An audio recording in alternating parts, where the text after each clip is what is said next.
Hello everyone. তো এটা আমাদের নেক্সট ক্লাস। লাস্ট ক্লাসে আমরা পড়েছিলাম অনুপাত ও সমানুপাত, শেষ করেছিলাম অধ্যায়টা। এরপর আমরা সরল সুদ কষা, যে চ্যাপ্টারটা আমরা প্রথম দিকে স্কিপ করেছিলাম, তো সেই চ্যাপ্টারটা আজকে বলবো। তো স্ক্রিনে দেখা যাচ্ছে, আমি যেহেতু এটা পাটিগণিত আজকে শুরু হচ্ছে, অনেকটা লিখতে হয় এখানে, সুতরাং বইটা একেবারে উঠিয়ে এনেছি যাতে সুবিধা হয় আমার বলতে, একটু তাড়াতাড়ি ক্লাসটাকে কভার করা যায় এই জন্যে।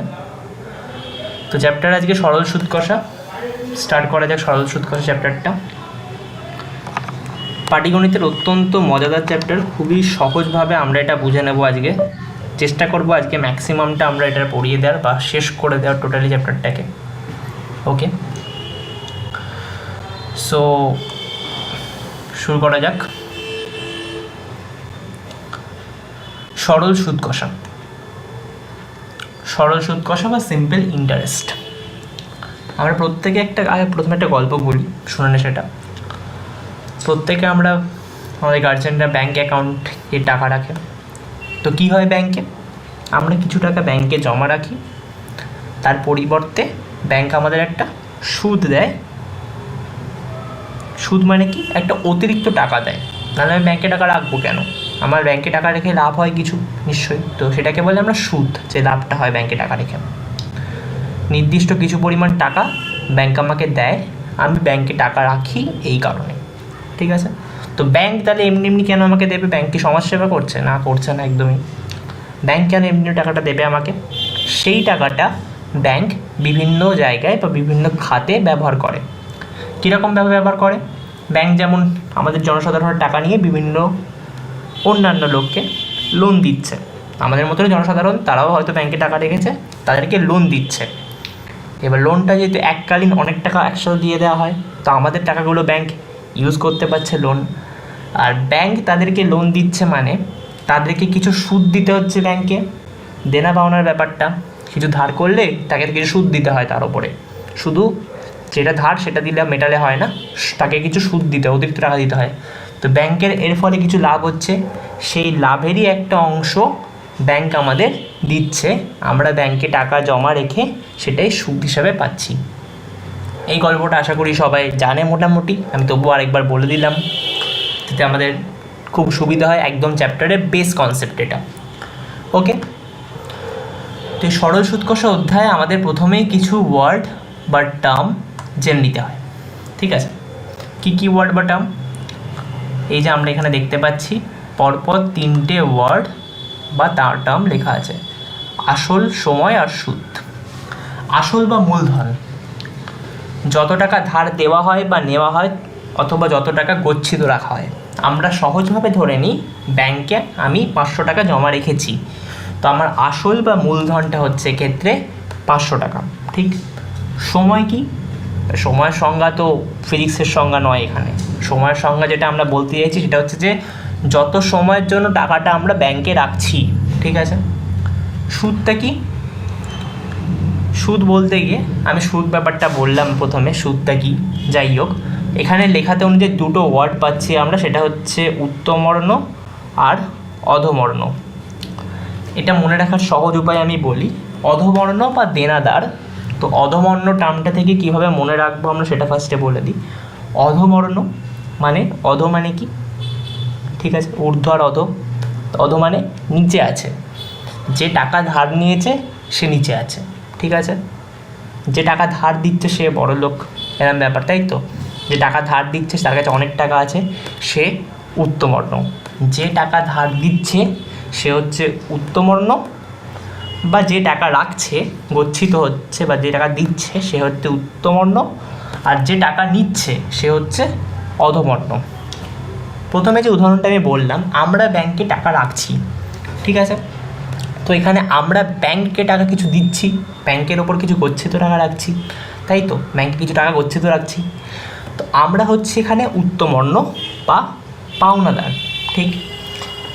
অধমর্ণকে, অধমর্ণ এখানে ব্যাংক, কারণ ব্যাংক কিছু টাকা নিচ্ছে আমাদের থেকে, দিয়ে তার পরিবর্তে তাই জন্য আমাদেরকে ব্যাংকে সুদ দিতে হচ্ছে, ব্যাংকে আমাদেরকে সুদ দিতে হচ্ছে, ব্যাংক সুদ দিচ্ছে কিছু আমাদের, তো ব্যাংক এখানে অধমর্ণ। আবার মনে কর আরেকটা উদাহরণ, এর ঠিক বিপরীত উদাহরণ সেটা, আমরা ব্যাংক থেকে টাকা ধার করছি, তো আমাদের টাকাটা এখন দিচ্ছে কে? ব্যাংক দিচ্ছে, তাই ব্যাংক হয়ে গেল উত্তমবর্ণ, টাকা আমরা নিচ্ছি তাই আমরা অধবর্ণ। এক কথায় কি, যে টাকা নেবে সে অধবর্ণ, যে টাকা দেবে সে উত্তবর্ণ। ঠিক ক্লিয়ার? এই কোনো সবার কারোর কোনো অসুবিধা নেই? এই ব্লু বক্সটা দেখ, সেটাই বলা আছে ইন ডিটেলস। ওকে,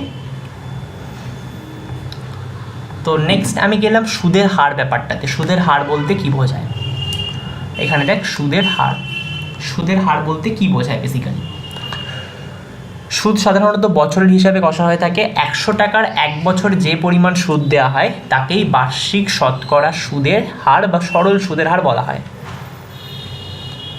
ঠিক আছে, 100 টাকার 1 বছরে যে পরিমাণ সুদ দেওয়া হয় তাকে বার্ষিক শতকরা সরল সুদের হার বলা হয়।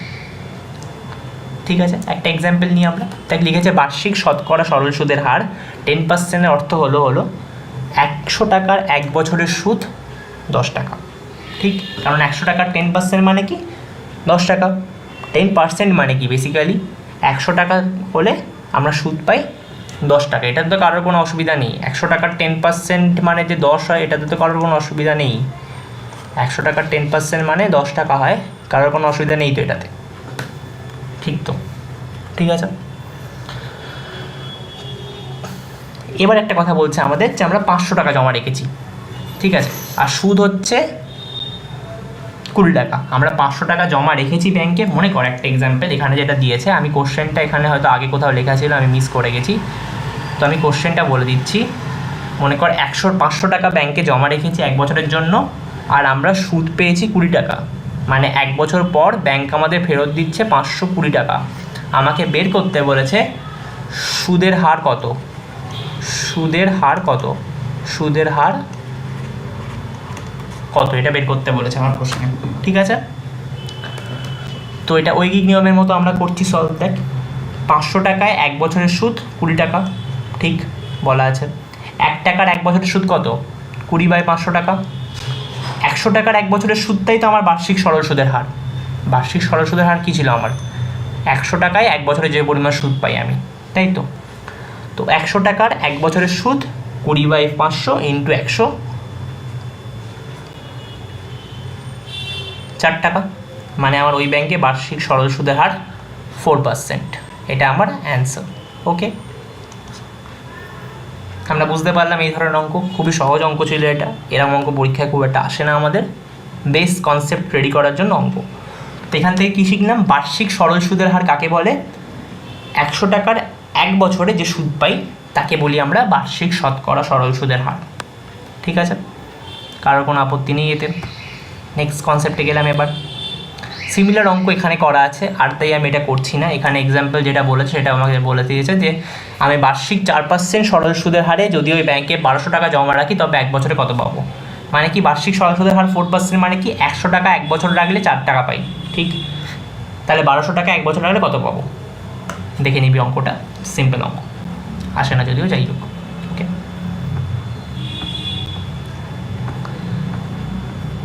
এরপরে আমরা যেটা যাব সেটা হচ্ছে খুব গুরুত্বপূর্ণ কনসেপ্ট আমাদের কাছে আজকে। এই জায়গাটা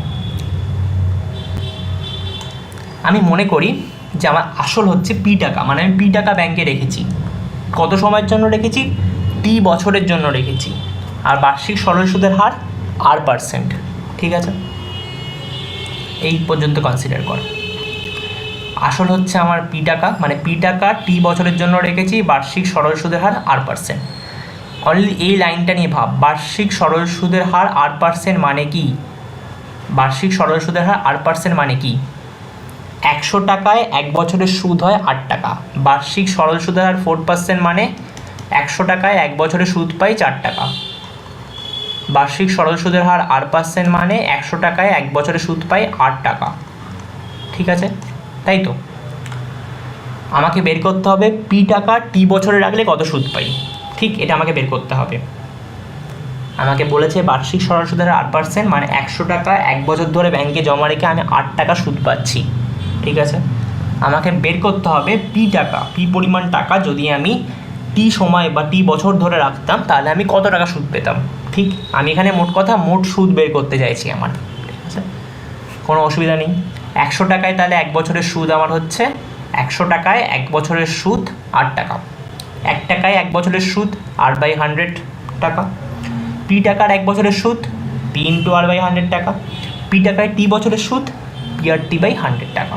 তো পেলাম হচ্ছে পি টাকায় টি বছরের সুদ কত হয় PRT/100 টাকা। এটা হচ্ছে আমার মোট সুদের ফর্মুলা, যেটা হচ্ছে I = PRT/100। এবার বলবি দাদা আইটা করতে গেলো, আই হচ্ছে এখানে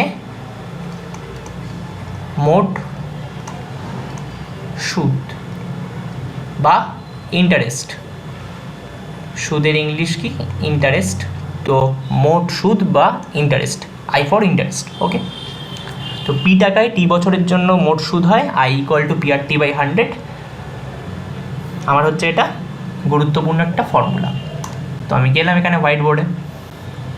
ফার্স্ট ফর্মুলা আজকের অ্যান্ড মোস্ট ইম্পর্টেন্ট ফর্মুলা, এটা আমাদের বারবার ইউজ হবে, এটা ইউজ করে আমরা সব অঙ্ক করে ফেলবো। PRT/100, I = PRT/100। আইটা কি? মোট সুদ। আই হচ্ছে আমার মোট সুদ। ওকে, পি হচ্ছে আসল বা মূলধন, পি হচ্ছে আসল বা মূলধন। ওকে, আর হচ্ছে কি? সরল সুদের হার। সরল সুদের হার অবশ্যই বার্ষিক, এটা কিন্তু ঠিক আছে, বার্ষিক মানে 1 বছরের কিন্তু। টি হচ্ছে সময়, মানে যে সময়ের জন্য ব্যাংকে টাকাটা আমরা রাখছি, ঠিক আছে। তো মোট সুদ = মূলধন ইন্টু সুদের হার ইন্টু সময় বাই 100, ঠিক আছে।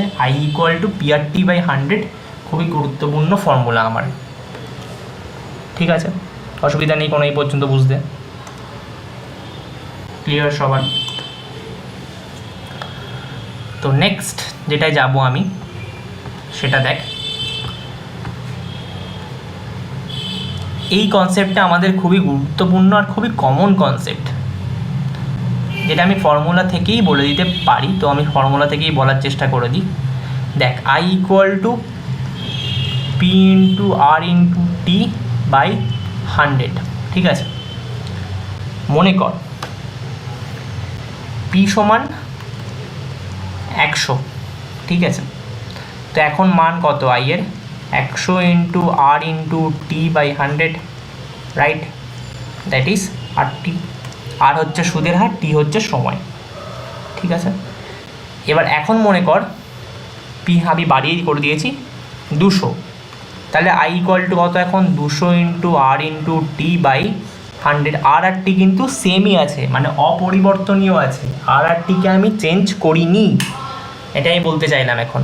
তাহলে এখন কত এটা হয়ে গেল? ইন্টারেস্ট কত হয়ে গেল এখন? মোট সুদ 2RT। দেখ, এখানে ছিল 8T, এখানে হচ্ছে 2RT, এক্স্যাক্টলি ডবল হয়ে গেল, ঠিক আছে এই কেসে। বাট আমি যেটা বোঝাতে চাইলাম, যদি আমি মূলধনের পরিমাণটা বাড়াই তাহলে আমার কিন্তু সুদ বাড়বে, ঠিক ঠিক তো। মূলধনের পরিমাণ আমি যদি বাড়াই তাহলে আমার সুদ বাড়বে, মূলধনের পরিমাণ আমি বাড়ালে আমার সুদ বাড়বে, ক্লিয়ার সবার? এটা মূলধনের পরিমাণ আমি বাড়িয়ে দিলে আমার সুদ বেড়ে যাবে, কোনো অসুবিধা নেই এতে। আবার দেখ, I = PRT/100, আমি ধরছি এখানে পি হচ্ছে 100 টাকায়, পি হচ্ছে 100 টাকা কনস্ট্যান্ট ধরে নিলাম এটা আমি। আর হচ্ছে কিছু একটা আর আছে, আমি আরটা লিখছি না, কত আর আছে। আর টিটা আমি প্রথমে ধরছি 1 বছর, তাহলে এখন I = কত? 100 × R × 1/100, মানে 8 টাকা। ওকে, আবার মনে কর একটা কেস, পি = 100ই আছে আমার, 8টা আছে, আর টি = 2 বছর রাখছি, ঠিক আছে আমি। তো এখন ইন্টারেস্ট কত আমার?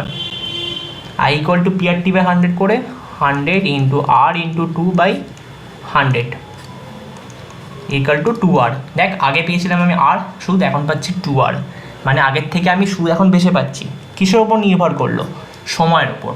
যদি আমি একই পরিমাণ টাকা কোনো একটা নির্দিষ্ট ব্যাংক, যেখানে মনে কর 8% বার্ষিক সরল সুদের হার, সেখানে 1 বছরের জন্য টাকাটা রাখলে যা সুদ পাবো, 2 বছরের জন্য রাখলে তার ডবল সুদ পাবো, মানে তার থেকে বেশি সুদ পাবো। 3 বছর রাখলে 3 গুণ পাবো, 4 বছর রাখলে 4 গুণ পাবো, ঠিক? ক্লিয়ার এটা? খুব ইম্পর্টেন্ট কনসেপ্ট, একেবারে কী কনসেপ্ট এটা। সো নেক্সট কোশ্চেন, নেক্সট টপিকে চলে যাই আবার এখান থেকে এসে। ওকে, এবার একটা অঙ্ক দেখবো আমরা, সুন্দর অঙ্কটা খুবই, সে অঙ্কটা দেখি আমরা।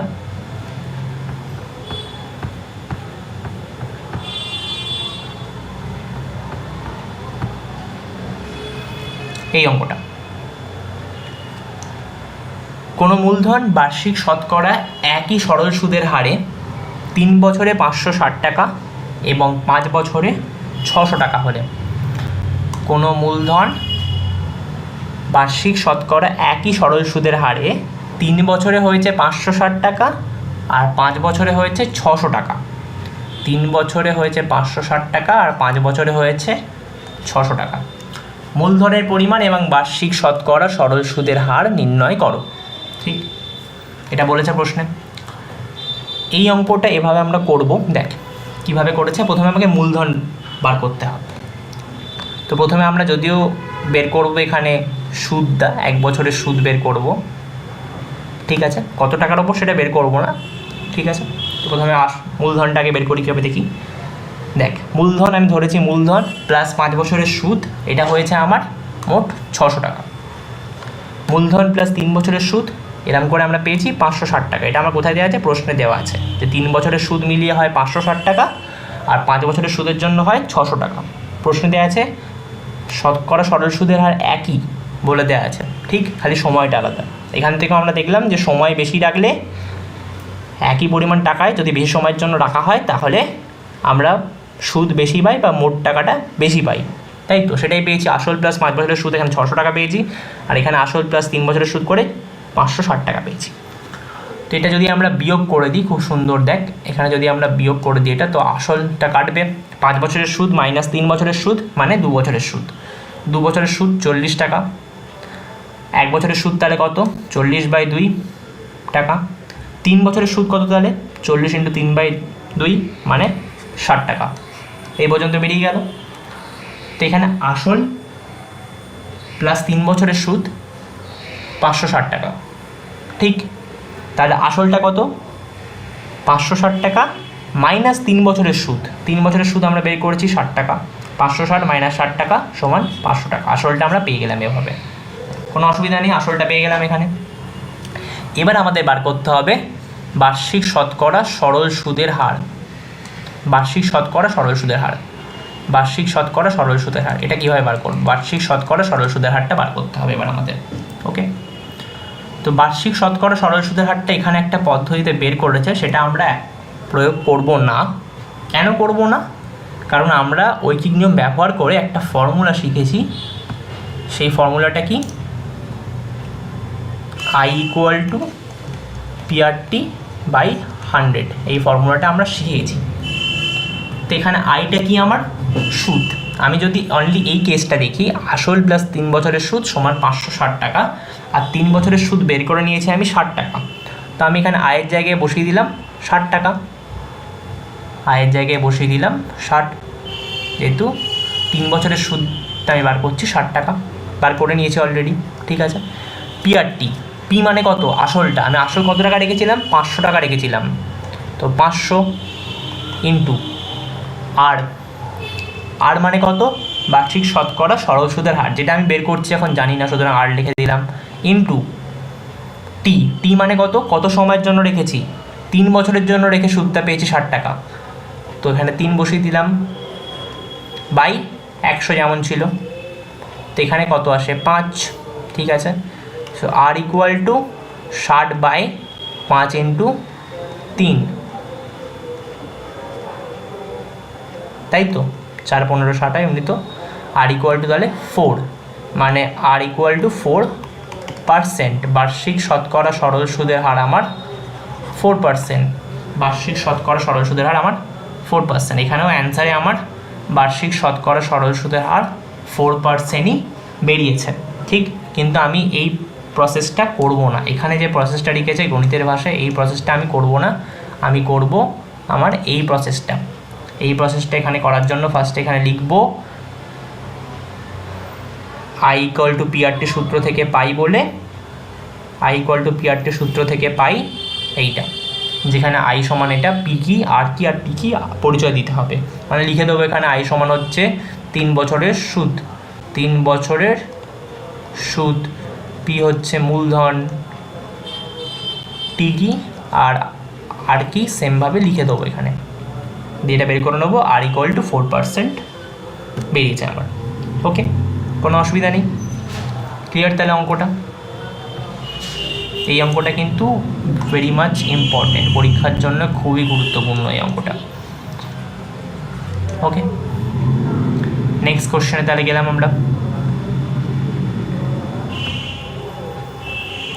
নেক্সট কোশ্চেন, একটা টাইপ শিখবো আমরা প্রতিটা করে, আমরা বেসিক্যালি এক্সাম্পল দিয়ে টাইপগুলো শিখে নেব, কারণ এই চ্যাপ্টারে সব অঙ্ক একই রকমভাবে আমাদের হবে, তো কোনো চিন্তা করার কারণ নেই। ওকে, এই কোশ্চেনটা দেখ এবার। সুবীরবাবু চাকুরি থেকে অবসর নেওয়ার পরে প্রভিডেন্ট ফান্ড তো গ্র্যাচুইটি বাবদ এককালীন 6 লক্ষ টাকা পেয়েছে। কত টাকা পেয়েছে? 6 লক্ষ টাকা। ঠিক আছে, ভালোভাবে সংখ্যাটা খেয়াল করো, 6 লক্ষ টাকা পেয়েছে। ওই টাকা তিনি এমনভাবে ভাগ করেন, আচ্ছা প্রথমে বলে দিই, জিজ্ঞেস করবি প্রভিডেন্ট ফান্ড আর গ্র্যাচুইটি কী, কোনো জেনে লাভ নেই, উনি অবসর নেওয়ার পরে 6 লাখ টাকা পেয়েছে, এটাই আমাদের জানার বিষয়, ব্যাস। 6 লাখ টাকা এককালীন পেয়েছে, একবারই পেয়েছে। ঠিক আছে, ওই টাকা তিনি এমনভাবে ভাগ করে পোস্ট অফিস আর ব্যাংকে আমানত করতে চান। ওই 6 লক্ষ টাকা তিনি কী করেছেন, কিছু 6 লক্ষ টাকার মধ্যে কিছু টাকা পোস্ট অফিসে আর কিছু টাকা ব্যাংকে রেখে দিয়েছেন। ঠিক আছে, এমনভাবে করতে চান আমানত, মানে কিভাবে রেখেছে, কত টাকা পোস্ট অফিসে কত টাকা ব্যাংকে রেখেছে। ঠিক আছে, এমনভাবে করতে চান যেন প্রতি বছর সুদ বাবদ তিনি 34,000 টাকাই পান, এর বেশি বা কম নয়। মানে প্রতি বছর সুদ বাবদ তিনি 34,000 টাকাই পেতে চাইছেন, এর বেশি বা কম পেতে চাইছেন না। তো তিনি প্রতি বছর সুদ বাবদ 34,000 টাকা পেতে হলে কত টাকা ব্যাংকে আর কত টাকা পোস্ট অফিসে জমা রেখেছিল। যখন পোস্ট অফিস ও ব্যাংকের বার্ষিক শতকরা সরল সুদের হার 6% আর 5%, পোস্ট অফিসের 6% আর ব্যাংকের হচ্ছে 5%। ঠিক, পোস্ট অফিসের হচ্ছে 6% আর ব্যাংকের হচ্ছে 5%। পোস্ট অফিসের 6% আর ব্যাংকের হচ্ছে 5%, এটা মার্ক করে দিন বুঝতে সুবিধা হয়। পোস্ট অফিসের 6% আর ব্যাংকের হচ্ছে 5%। ওকে, এটা জানতে চেয়েছে আমার কাছে এবার, পোস্ট অফিসের 6% অ্যান্ড ব্যাংকের 5%। ক্লিয়ার? প্রথমে যে প্রসিডিওরটা দেওয়া আছে এই প্রসিডিওর আমরা অবলম্বন করব না, আমরা অন্য প্রসেসে করব, সেটা হচ্ছে এইখানে আমরা এখানে বীজগণিত ইউজ করব, এই প্রসেসটা আমরা করব, এই প্রসেসটাই আমরা করব। ইনফ্যাক্ট আমরা জানি এটা কিভাবে করতে হয়, বাট ওই নিয়ম করতে হলে আমাদের অনেক বেশি লিখতে হয়, আমরা এই অঙ্কটা তাই বীজগণিতের প্রসেসে ইউজ করব, সলভ করব। ওকে, তাই প্রথমে ধরছি সুবীরবাবু এক্স টাকা ব্যাংকে রেখেছে, মোট 6 লক্ষ টাকা আছে এক্স টাকা ব্যাংকে, আর বাকি টাকাটা পোস্ট অফিসে। এক্স টাকা ব্যাংকে রেখে দিয়েছে, তাহলে পোস্ট অফিসে কত রেখেছে? 6 লক্ষ মাইনাস এক্স টাকা। ঠিক, মনে কর 7,000 টাকা রেখেছিল, আমি বলে দিলাম যে 3,000 টাকা ব্যাংকে রেখে দিয়েছে, তাহলে পোস্ট অফিসে কত রেখেছে? 7,000 মাইনাস 3,000 সমান 4,000। ঠিক, তো এখানে ধরে নিচ্ছি এক্স টাকা ব্যাংকে রেখেছে, তাহলে পোস্ট অফিসে রেখেছে 6 লক্ষ মাইনাস এক্স টাকা। ক্লিয়ার? তো ব্যাংক থেকে সুদ কত পায়? আবার এই আমার ফর্মুলা ইউজ করছি, I equal to PRT by 100। দেখ কতবার ইউজ হচ্ছে ফর্মুলাটা, I equal to PRT by 100। Bank থেকে সুদ কত পায়? এক্স টাকা ব্যাংকে রেখেছে, মানে মূলধন, পি ইকুয়াল ব্যাংকের সুদ আমার কাছে ছিল 5%। ঠিক, ব্যাংকের সুদটা আমার কাছে কত করেছিল? 5% করেছিল। ব্যাংকের সুদটা আমার কাছে ছিল 5%। এদিকে দেখ ব্যাংকের সুদ ছিল 5%, ব্যাংকের সুদ 5% আর পোস্ট অফিসের সুদ ছিল 6%। ওকে, তো ব্যাংকের সুদটা আমার কাছে আছে 5%, রাইট? তো এক্স ইন্টু 5 ইন্টু 1 এক বছরের জন্য রেখেছে, বাই 100 টাকা, এটা হচ্ছে ব্যাংক থেকে আমরা সুদ পাচ্ছি। পোস্ট অফিস থেকে কত সুদ পাচ্ছি? পোস্ট অফিসে কত জমা রেখেছি? 6 লাখ মাইনাস এক্স টাকা ইন্টু 6 ইন্টু 1, 6 হচ্ছে কি পার্সেন্টেজ, শতকরা সরল সুদের হার 6% পোস্ট অফিসের, ইন্টু এক বছরের জন্য বাই 100। এবার আমরা প্রশ্নে বলে দিয়েছি যে মোট সুদ তিনি পাচ্ছেন 34,000 টাকা, মানে 5x, এখান থেকে দেখ 5x, এখান থেকে হচ্ছে 5x by 100 plus 6 into 6 lakh minus X by 100, 6 into 6 lakh minus X by 100 is equal to 34,000 টাকা। ঠিক, তো এখানে আমরা প্রথমেই 100টাকে এদিকে গুণ করে দিচ্ছি স্বাভাবিকভাবেই। এটাকে 6 ইন্টু 6 লক্ষ করে দিলাম 36 লক্ষ minus 6x is equal to 34,000 into 100 করে দিলাম। এক্সের ভ্যালু এখান থেকে বের করে নিলাম আমরা পেয়ে গেলাম তিনি 2 লাখ টাকা রেখেছিলেন ব্যাংকে। এক্সের ভ্যালু 2 লাখ মানে 2 লাখ টাকা রেখেছিলেন ব্যাংকে, 2 লাখ টাকা ব্যাংকে রেখেছিলেন, আর পোস্ট অফিসে রেখেছিলেন 4 লাখ টাকা। ক্লিয়ার? পোস্ট অফিসে রেখেছিলেন 4 লাখ টাকা আর ব্যাংকে রেখেছিলেন 2 লাখ টাকা। অঙ্কটা ক্লিয়ার? সহজ অঙ্ক খুবই। সো নেক্সট অঙ্কে চলে যাই। এই অঙ্কটা আমরা এভাবেই করব, এই প্রসিডিওরেই করব। প্রথম প্রসিডিওরটা করলে কি করতে হতো? শক্ত ছিল না, একদমই শক্ত ছিল না। প্রথম প্রসিডিওরটা সহজ ছিল, ঐকিক নিয়মে করেছি আমরা, তাই জন্য আমাদের একটু বেশি লিখতে হয়েছে প্রথম প্রসিডিওরে, সেটাকে আমরা অ্যাভয়েড করব। ওকে, সো নেক্সট আমরা চলে যাচ্ছি এই অঙ্কটায়, 29-এর অঙ্কটায়।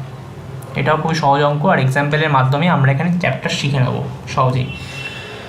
বলেছে আমার কাকিমার 13 বছর ও 15 বছর বয়সী ছেলে দুই পুত্রের নামে কত টাকা? একটা টাকা বলে দিয়েছে 56,000 টাকা। এমনভাবে উইল করবেন যে তাদের বয়স 18 বছর হবে তখন বার্ষিক 10% সরল সুদের হারে প্রত্যেকের প্রাপ্ত সুদ আসল সমান হবে। সুদ আসল মানে কি? সুদ প্লাস আসল, ঠিক আছে, সমান হবে। তো প্রতি পুত্রের জন্য উইলে বরাদ্দ টাকার পরিমাণ কী হবে নির্ণয় করো। মোট 56,000 টাকা, কিছু টাকা 13 বছর বয়সী পুত্রের জন্যে আর কিছু টাকা 15 বছর বয়সী পুত্রের জন্য রেখে দিয়েছে। কি বলেছে? যখন তাদের বয়স 18 হবে তখন 10% সরল সুদের হার থাকলে, মানে 10% সরল সুদের হারে প্রত্যেকের প্রাপ্ত সুদ প্লাস আসলটা সমান হবে। মানে যে পুত্রের বয়স 13, তার টাকাটা কতদিন খাটবে, কতদিন পরে সমান হবে? 5 বছর পরে। দেখ, 18 বছর বয়সে গিয়ে সমান হবে, 5 বছর তার টাকাটা খাটবে। আর যার বয়স 15, তার টাকাটা কতদিন খাটবে? 3 বছর খাটবে তার টাকাটা, তাই তো? তাহলে প্রশ্নে এবার কী ধরে মানে উত্তর করতে গিয়ে ধরে নিচ্ছি ছোটো ছেলের জন্য বরাদ্দ x টাকা এবং বড়ো ছেলের জন্য তাহলে কত বরাদ্দ? 56,000 মাইনাস x টাকা। ওকে, তো 18 বছর বয়সে ছোট ছেলের প্রাপ্য স্ববৃদ্ধি মূল। তো এখানে যে ওয়ার্ডটা স্ববৃদ্ধি মূল মানে হচ্ছে সুদ প্লাস আসল। ওকে, সুদ কত? দেখ, x টাকা রেখেছিল কত বছরের জন্য? 18 মাইনাস 3 মানে 5 বছরের জন্য। বার্ষিক শতকরা সরল সুদের হার 10%, 10/100। ঠিক, তো x হচ্ছে মূলধন ছিল আমার, রেখেছিলাম x টাকা, প্লাস এটা হচ্ছে আমার সুদ, প্লাস এটা হচ্ছে সুদটা। তো x প্লাস কত হলো? x প্লাস 5x/10, 5x/10 মানে কি? x/2, x plus x/2 that is 3x/2 টাকা। ওকে, 18 বছর বয়সের বড়ো ছেলের প্রাপ্ত স্ববৃদ্ধি মূল কত জমা রেখেছিল বড়ো ছেলের জন্য? 56,000 minus x plus 56,000 minus x into 18 minus 15, কারণ তার বয়স যখন 15 ছিল তখন রেখেছিল, তার টাকাটা কত বছর খাটবে? আর 3 বছর খাটবে, ইন্টু 10/100। সিমিলারলি পেলাম 13/10 ইন্টু 56,000 মাইনাস এক্স। ওকে, তো বলেছে এবার এটা সমান হবে, স্ববৃদ্ধি মূল বের করে নিয়েছি দুটো ছেলেরই, তো এবার এটা সমান হবে বলেছে, মানে 3x/2 ইকুয়াল টু এইটা। তো এক্সের ভ্যালু আমরা এখানে বার করে নিচ্ছি। এক্সের ভ্যালু বেরিয়েছে 26,000, মানে ছোটো ছেলের জন্য 26,000 রেখেছে, সুতরাং বড়ো ছেলের জন্য রেখেছে 56,000 মাইনাস 26,000 30,000। ক্লিয়ার? অঙ্কটা খুবই সহজ অঙ্ক, কারোর কোনো অসুবিধা নেই আশা করছি এতে। ওকে, এটার যে সেকেন্ড প্রসিডিওর দেওয়া আছে এইটা আমরা অ্যাভয়েড করারই চেষ্টা করব। দুটো ভেরিয়েবল ধরেছে এখানে, যে ছোটো ছেলের জন্য এক্স আর বড়ো ছেলের জন্য ওয়াই। কিছুই না, এটাও সহজ, অ্যাভয়েড করতে হবে এমনটা বলবো না আমি, এটাও যে কেউ করতে পারে, বাট কম্পারেটিভলি ওটা ইজি হবে। You can do it also. যে প্রসিডিওর ইউজ করার ইচ্ছা সেটাই করতে পারিস।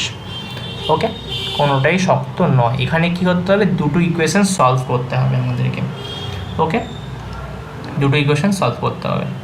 কি এক্স প্লাস ওয়াই সমান 56,000, আর একটা ইকুয়েশন হবে হচ্ছে এই দুটো যে সমান হবে সবৃদ্ধিমূলটা, সেখান থেকে দুটো ইকুয়েশন সলভ করতে হবে, তো একটু বড় হবে।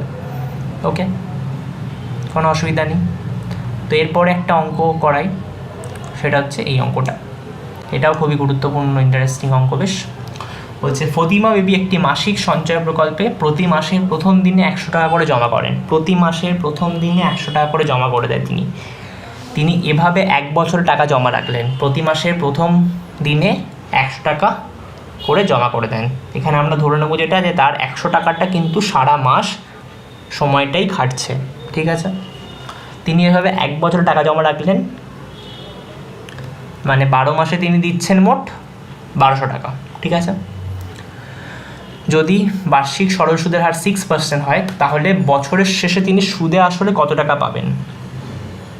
ঠিক, প্রথম মাসে তিনি যে 100 টাকাটা রেখেছিলেন, সেটা কতদিন খাটবে? 1 বছর, মানে 12 মাসই খাটবে, তাই 12/12। এখানে যেহেতু বছরটা লিখি আমরা, টি মানে বছর ধরি আমরা, তো 12/12 করেছে 12 মাস, 12 বছর, 1 বছর, ঠিক আছে। ইন্টু 6%/100, মানে I ইকুয়াল টু PRTর ফর্মুলা ইউজ হয়েছে, I equal to P into R into T/100। টিটা কী হয় এখানে? বছরে, টি এককটা কিন্তু বছরে আমরা ধরি, ঠিক আছে। সেকেন্ড মাসে তিনি যে 100 টাকাটা রেখেছেন, সেটা কত দিনের জন্য খাটছে? সেটা কি 1 বছরের জন্য খাটছে? না, সেটা খাটছে 11 মাসের জন্য। 11 মাসের জন্য, মানে 11/12 বছরের জন্য। কি করে পেলাম এটা? খুব সহজ, 12 মাসে 12 মাস সমান 11 বছর, 12 মাস সমান 1 বছর, 1 মাস সমান 1/12 বছর, 11 মাস সমান 11/12 বছর, ঠিক। একইভাবে তৃতীয় মাসে তিনি যে টাকাটা রাখছেন, সেটা কত দিনের জন্য খাটছে? 10/12 বছরের জন্য। একইভাবে শেষ মাসে ডিসেম্বরে তিনি যে টাকাটা রাখছেন প্রথম দিনে, সেটা কত দিনের জন্য খাটছে? 1 মাসের জন্য খাটছে। 1 মাস মানে কত? 1/12 বছর, ইন্টু 6/100 যেমন ছিল করেছে। এবার এখান থেকে কমন নিয়েছি আমরা। কি কমন নিয়েছি দেখে ভালোভাবে? 100 কমন নিয়েছি, 6 কমন নিয়েছি, এই 12টা কমন নিয়েছি, এই 100 কমন নিয়েছি, ঠিক আছে। কি করেছি দেখ, 100 ইন্টু 6/12 ইন্টু 100 কমন নিয়েছি। প্রথমটায় কী পাচ্ছি? 12, সেকেন্ডটায় 11, প্রথমটায় 12, সেকেন্ডটায় 11, থার্ডে 10, এই করে করে লাস্টে 1, মানে 12 থেকে 1 পর্যন্ত সংখ্যাগুলোর যোগফল ইন্টু 100/6/12/100, ঠিক আছে। 100/6 দেখ, এখানে 100 কাটলো, 6 দুগুণে 12, ঠিক তো, কোনো অসুবিধা নেই এখানে। মানে হচ্ছে 1/2 ইন্টু 1 থেকে 12 পর্যন্ত সংখ্যাগুলোর যোগ, এটা হচ্ছে 78, মানে 1/2 ইন্টু 78, 39 টাকা আমার অ্যান্সার হয়ে গেল। তিনি 1 বছর পর সুদে আসলে তাহলে কত পাবেন? আমরা পেয়েছি এটা অনলি সুদটা, সুদ পাচ্ছে 39 টাকা মোট। তাহলে 1 বছর পর সুদে আসলে সবৃদ্ধিমূল কত? 12 মাস জমা রেখেছে, প্রত্যেক মাসে 100 করে দিয়েছে, তাহলে 100 ইন্টু 12, যেটা বললাম 1200 টাকা হচ্ছে তার মূলধন, আর সবৃদ্ধিমূল বা সুদে আসলে পাবে হচ্ছে 1200 প্লাস 39 টাকা সমান 1239 টাকা, ঠিক, কোনো অসুবিধা নেই এতে।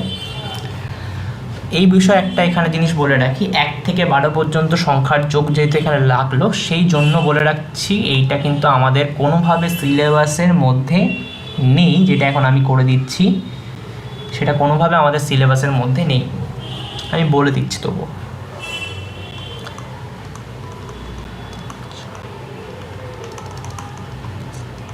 এক থেকে n পর্যন্ত সংখ্যাগুলো, ন্যাচারাল নাম্বারগুলো বা প্রকৃত সংখ্যাগুলোর যোগফল হয় n ইন্টু n+1/2। কোথাও এটা দেখিয়ে জ্ঞান দেখানোর দরকার নেই। সেম 1 থেকে তাহলে 12 পর্যন্ত সংখ্যাগুলোর যোগফল কী হবে? n এর জায়গায় খালি 12 বসিয়ে দেবো আমরা। 12 ইন্টু 12 প্লাস 1 মানে 13/2, মানে 6 ইন্টু 13 মানে হচ্ছে 78। ওকে, তো আমরা সহজ যোগটা করে নিতে পারবো। এই অঙ্ক ছাড়া আর কোথাও আশা করি এটা ক্লাস 10-এর সিলেবাসে লাগবে না কোনোভাবে, তবুও বলে দিলাম এইটা, ঠিক আছে। আমাদের যদি এটা না শিখি আমরা, তাহলেও আমাদের এখন কোনো ক্ষতি হবে না, আমরা কারণ 1 থেকে 12 পর্যন্ত সংখ্যাগুলোর যোগফল হাতে গুনেও করে নিতে পারবো। এটা জানলে একেবারে লিখতে পারবো, কিন্তু আলাদা করে এটা দেখানোর কোনো দরকার নেই। যখন 1 থেকে 12 পর্যন্ত যোগটা করব তখন আমরা এভাবেই খালি লিখবো যে 12 × 13/2 ইন্টু সমান 78 টাকা, এত টাকা। অবশ্যই এখানে এটা টাকা এককটা থাকবে, অবশ্যই টাকা থাকবে এখানে, তো এখানে একক, তাই জন্য টাকা লিখতে পারবো না, লিখতে পারবো না। ওকে, তো কোনো অসুবিধা নেই আর এটা ক্লিয়ার, এটা ভালোভাবে আশা করি। 1/2 × 78 মানে 39 টাকা পেয়েছি এভাবে, ক্লিয়ার এটা।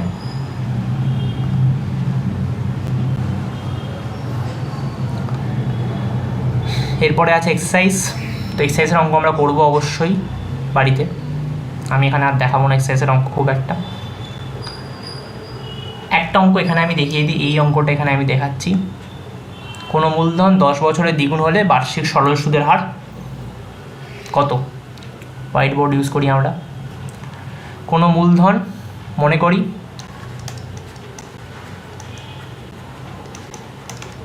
করি মূলধন হচ্ছে আমার x টাকা, বার্ষিক সরল সুদের হার সমান R%। ওকে, কোশ্চেনে কি বলে দিয়েছে? কোনো মূলধন 10 বছরে দ্বিগুণ হয়েছে, 10 বছর পরে দ্বিগুণ হয়েছে। ওকে, মানে আমার সময় t সমান 10 বছর, 10 বছর পরে দ্বিগুণ হয়েছে। মূলধনটা 10 বছর পরে দ্বিগুণ হয়েছে মানে কি? আগে x ছিল, এখন 2x হয়েছে, তাই তো? এই 2xটা কি? 10 বছর পরে মূলধনটার সব বৃদ্ধি মূল, সুদ প্লাস আসল কিন্তু, ঠিক আছে? তো কি বলতে পারি, এখন মূলধন কত হয়েছে? 2x টাকা, আগে ছিল x টাকা প্লাস x প্লাস 10 বছরের সুদ ইজ ইকুয়াল টু এখন যত হয়েছে 2x, ঠিক আছে? তো এখানে লিখবো প্রশ্নানুযায়ী 2x equal to x plus x into r into t মানে হচ্ছে 10 বছর বাই 100। ওকে, কাটছি, সেখানে 2xটাকে এদিকে আনলাম, তো x equal to r into x by 10, x কাটছে, সো r ইকুয়াল টু 10, মানে বার্ষিক সরল সুদের হার 10%। এভাবে লিখবো না আমরা, অবশ্যই আলাদা করে লিখে দেবো। সুতরাং বার্ষিক সরল সুদের হার সমান 10% বলে অ্যান্সার লিখবো। এগুলো 2 মার্কসের কোশ্চেন মোটামুটি আসে পরীক্ষায়। তো এই কোশ্চেনটা দেখিয়ে দিলাম, বাকি হোমওয়ার্ক কাজ তোদের করে দেয়া। প্রত্যেকটা অঙ্কই খুবই সহজ অঙ্ক এখানে, ইভেন এর আগেও যে অঙ্কগুলো করতে দেওয়া আছে এখানে সেগুলো প্রত্যেকটাই সহজ অঙ্ক, একই রকমভাবে হয়। প্রত্যেকটা অঙ্ক করে আমি অবশ্যই বলবো না সময় নষ্ট করতে, দেখতে বলবো যে অঙ্কগুলো আমি করালাম সেই টাইপেরই অঙ্ক আছে, সেগুলো পরীক্ষায় কিন্তু বারবার আসে, তাই সেগুলো ভালোভাবে বেছে বেছে করতে আমি রেকমেন্ড করে যাবো 7 অঙ্কটা করার জন্য। ওকে, 7 অঙ্কটা যেন করা হয়। ওকে, এক টাইপের সহজ অঙ্ক পরীক্ষায় কিন্তু আসে এইসব অঙ্ক, কোনো অসুবিধা নেই। 6 অঙ্কটা করতে পারিস। তো যেগুলো এক টাইপের অঙ্ক দেখছিস সেগুলো ইউজ করে দেখবি। যখনই দেখবি যে এক টাইপের অঙ্ক 4টে করা হয়ে যাচ্ছে, 2টো করা হয়ে যাচ্ছে, 2টোর বেশি আর এক টাইপের অঙ্ক করার দরকার নেই, ঠিক আছে? দেখছিস একই ধরনের অঙ্ক 4টে 5টা করে ফেলছিস, সময় নষ্ট করবি না। এই চ্যাপ্টার অত লাগে না, খুবই সহজ চ্যাপ্টার। সো ওকে, আজকের মতো থাক এখানে। এই চ্যাপ্টারটা আমরা শেষ করলাম। এর পরের চ্যাপ্টারটা আমরা করব সরল সুদ পড়েছি, এবার আমরা পড়ব চক্রবৃদ্ধি সুদ, পরের চ্যাপ্টার। ওকে, তো নেক্সটে আজকের জন্য এই পর্যন্তই থাক, বাই।